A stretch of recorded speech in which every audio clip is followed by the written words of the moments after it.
Oui, Madame la Présidente, chers collègues, c'est un sujet extrêmement sensible entre les différents pêcheurs, qu'ils soient professionnels ou à la ligne.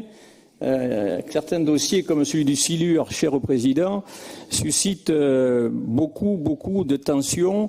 Or, je pense qu'il faudra sortir de ce sujet par la science, par les données. Malheureusement, le Covid a empêché d'avoir quelques données sur la période de remontée des poissons. Pour autant, il va falloir accentuer rapidement ce sujet. La continuité écologique qui permet de réouvrir les milieux fait que le silure remonte sur d'autres frayères aujourd'hui, notamment à Mozac, avec de la prédation sur les saumons. Les pêcheurs professionnels, parce qu'aujourd'hui, quand on fait de la gestion, la première mesure d'ajustement, c'est d'interdire ou de diminuer les périodes de pêche. Et on nous parle aujourd'hui de diminuer encore de 15 ou 3 semaines la pêche de la lamproie. Les pêcheurs professionnels ont essayé de mettre en place des études eux-mêmes en baguant des lamproies et a priori, même si on ne valide pas leur étude, il y avait plus de 80% des lamproies baguées qui ont été prédatées par les silures. On a aujourd'hui des pêcheurs professionnels qui pêchent sur l'estuaire, qui trouvent des prédations sur des esturgeons.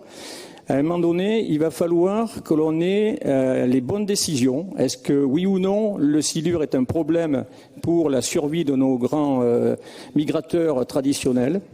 Est-ce qu'on continue à investir de l'argent dans le rétablissement du saumon et de l'esturgeon et qu'on laisse en même temps un prédateur qui pourrait occasionner des pertes conséquentes? Il y a vraiment un sujet où il va falloir remettre les pieds dans le plat et je pense qu'on ne le sortira que par la science et la vérité des études données.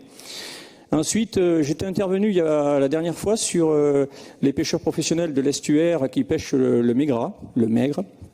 J'avais fait remonter le fait qu'ils faisaient de la reproduction.